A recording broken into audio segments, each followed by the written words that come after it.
Hello everyone, কি খবর সবার? আজকে হচ্ছে আমি খাসির লেগ রোস্ট করব, ঝাল রোস্ট করব। তো সবাই ভিডিওটা শেষ পর্যন্ত দেখবে অ্যান্ড কি কি ইউজ করেছি আমি ভিডিওতেই বলে দিব। সো সবাই মনোযোগ দিয়ে ভিডিওটা দেখবে, ঠিক আছে? তো আমার ভাইকে আগে মানে খাবার পরে সে খুব পছন্দ করেছে অ্যান্ড আমাকে একটা থামস আপ দিয়েছে। যাই হোক, সমস্যা নাই। আমার তো খুবই পছন্দ হয়েছে টেস্টটা অ্যান্ড এটা আমার লাইফের ফার্স্ট টাইম আমি খাসির লেগ রোস্ট করেছি, এত বড় তাও। তো আমি হচ্ছে মিশ্রণটাতে ফার্স্টে আমি ম্যারিনেট করব। ম্যারিনেট করার জন্য আমি একটা ক্যাপসিকাম নিয়েছি, আদা রসুন বাটা দিয়েছি, দেন হচ্ছে টক দই দিয়েছি, কাঁচামরিচ দিয়েছি 4-5টা। দিয়ে আমি খুব ভালোভাবে ব্লেন্ড করেছি। ব্লেন্ড করে এটার মধ্যে আমি আরও কিছু অ্যাড করেছি, যেমন সোয়া সস অ্যাড করে আমি খাসির লেগ রোস্টটাকে খুব ভালোভাবে একটু করে নেব, মাখায় নেব। মাখানোর পরে আমি একটু 2 ঘন্টার জন্য 2 ঘন্টা না, আরও বেশি সময় আমি রেখেছি ফ্রিজে। 2 ঘন্টা মিনিমাম রেখে দিলে একটু ভালো ভিতরে ঢুকবে মশলা। না হলে এত বড় আসলে লেগ রোস্টের ভিতরে কতটুক মশলা ঢুকবে আমার আইডিয়া নেই। তো আমি যাই হোক ফার্স্ট টাইম তো গ্যাসের উপরে সব করেছি, কারণ আমি আগে কখনো এত বড় লেগ রোস্ট রান্না করিনি অ্যান্ড আমার কাছে মজার ব্যাপার এত বড় পাতিলও ছিল না, বাট ফর্চুনেটলি আমার কাজ হয়ে গেছে আর কি। তো আমি সুন্দর করে এভাবে মেখে মেখে ম্যারিনেট করে নিতেছিলাম অ্যান্ড ভাবতেছিলাম আল্লাহ যাতে ভিতরে মশলাগুলো ঠিকমতো ঢুকে যায়, নাহলে আসলে খেতে কেমন লাগবে, প্রপার সেদ্ধ হবে কিনা, অনেক কিছু নিয়ে টেন্স ছিলাম যেহেতু ফার্স্ট টাইম করতেছি। তো যাই হোক ভিতরে ভালো মতোই ঢুকেছে। আমি তো খুব ভালোভাবে কাঁটা চামচ দিয়ে কেচে দিয়েছিলাম, দেন মাঝখান দিয়ে একদম কেটে কেটে দিছি হাড্ডি পর্যন্ত, যাতে ভিতর পর্যন্ত মশলাটা ঢুকে। তাই খুব ভালোভাবে আই থিঙ্ক মশলাটা ঢুকেছে ভিতরে। আপনারা দেখতে পাচ্ছেন আমি খুবই ভালোভাবে মাখাচ্ছিলাম যাতে ভিতর পর্যন্ত মশলাটা ঢুকে যায়। তো আমি মশলা ঢুকানোর পর আমি ফ্রিজে রেখে দিই, থালাটা ধরি।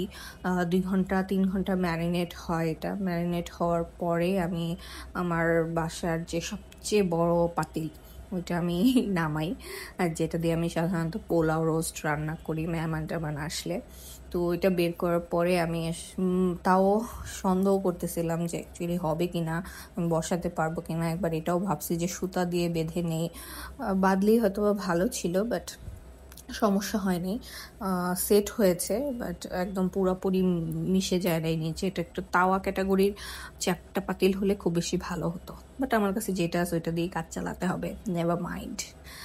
তো আমি সুন্দর তেল দিলাম, পেঁয়াজ, দেন যেভাবে আমরা গরুর মাংস রান্না করি ওভাবে আমি জিনিসপত্র দিয়েছি, উইদাউট এনে হলুদ আর হচ্ছে মরিচ গুঁড়া মেবি আমি দেই নাই। আমি পুরাটাই হচ্ছে কাঁচা মরিচ দিয়েই রান্না করছি অ্যান্ড দিয়েছি, কাচ্চি মশলাটা দিয়েছি যাতে করে আমার একটা খাসির কাচ্চির একটা ফ্লেভার আসে। তো আমি এখানে তেজপাতা, দারচিনি, এলাচ, লবণ, পেঁয়াজ দিয়ে খুব ভালোভাবে বেরেস্তার মতো করেছি ফার্স্টে, দেন লবণ দিয়েছি। বেরেস্তার মতো করে পুরা ভাজা ভাজা যখন হয়ে গেছে তখন আমার মনে পড়ছে আরে আমার তো পুরাটা বাটার দিয়ে করা উচিত ছিল। তাই আমি আবারও একটু বাটার দিলাম। হ্যাঁ, পরে দেন আমার মনে হচ্ছিল যে ম্যারিনেট করার পরপরই আমি বাটারটা দিব, বাট ভুলে গেছিলাম। তাই আমি এখন আবার বাটারটা দিয়ে উপরে দিয়ে দিছি, যেহেতু যখন কষানো হবে তাতে যাতে বাটারটা একদম ভিতরে ঢুকে, তাহলে হচ্ছে একটু মাংসটা একটু রসালো রসালো হবে, মানে লাইক স্টেক। তো ওভাবেই আমি বাটারটা মাখিয়ে দিছি ভালো মতো করে। দেন হচ্ছে আদা রসুন পেস্ট যেটুকু ছিল আমার কাছে হাতের কাছে ওগুলো সবটুকুই দিয়ে দিছি, যাতে ভিতরে ভালোভাবে মশলাটা ঢুকে মানে কষানোটা যাতে খুব ভালো হয়। তাই আমি খুব বেশি করেই আদা রসুন বাটা দিছি, যাতে করে খাসির কোনো গন্ধ না থাকে এটার মধ্যে। তো আমি ভালো করে কষানোর পরে লেগ রোস্টটার মধ্যেও কিছু কাঁচি মশলা দিয়েছি, ওইটা মাখামাখি করে দেন সুন্দর করে পাতিলে চড়াই দিই। এখন চড়াই দেওয়ার পরে চ্যালেঞ্জটা হচ্ছে মাংসটা যখন মানে পাটা তো বেঁকা ছিল, বাট যখন সেদ্ধ হয়ে গেছে পাটা সুন্দর সোজা হয়ে গেছে। সোজা হয়ে যাওয়ার পরে এখন আমার নড়াচড়া করাইতে খুব বেশি কষ্ট হয়েছে। পরে আমার হাজব্যান্ড এসে পাটার একটা গোড়া আছে ওইটা কাটছে, কেটে দেন ওইটাকে ব্যাকা করে দিছে। তারপর এটা সোজা হয়েছে। সোজা হওয়ার পরে আমি এটাকে একটু উল্টাইতে পাল্টাইতে পারছি, না হলে একদম স্টাক হয়েছিল, পুরাই স্টাক হয়েছিল। তো যাই হোক, আমার হেল্প লাগছে, নিজে একা একা করতে আসলে পারতেছিলাম না, মানে এত বড় লেগ রোস্ট। দেন সবগুলো বাট মশলা, মানে আমার যে মশলা মাখানোটা, দেন ঝোলটা খুবই খুবই টেস্টি হয়েছে। দেখতে কেমন লাগতেছে আমি জানি না, বাট খেতে খুবই ভালো হয়েছে। আমার পার্সোনাল এক্সপিরিয়েন্স, খাওয়ার পরে বলতেছি, কারণ হচ্ছে এটা হচ্ছে তুমি ফার্স্ট টাইম রান্না করছি, ফার্স্ট টাইম হিসাবে I think it's a best leg roast, ঝাল রোস্ট। আমরা সবাই জানি আমরা রোস্টে সাধারণত বাদাম দিয়ে থাকি, বাট যেহেতু আমি এটা সাদা করতেছি না, ঝাল করতেছি, তাই আমি বাদামটা ইউজ করি নাই। বাদামটা ইউজ না করে আমি গুঁড়া দুধ দিয়েছি।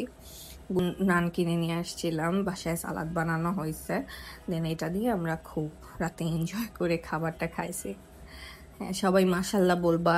অ্যান্ড কারো যদি এটা খেতে ইচ্ছা করে কমেন্ট করে আমাকে জানাবা, কিন্তু আমার কিছু করার নাই, আমি দিতে পারবো না। যে যার যার মতো আমার রেসিপি দেখে বাসায় রান্না করে নিজে নিজে খাবা, ঠিক আছে? কিন্তু আমাকে অবশ্যই কমেন্ট করে জানাবা। আপনারা কি ভাবছেন আমি আপনাদের বাসায় পার্সেল পাঠাবো? No, just kidding.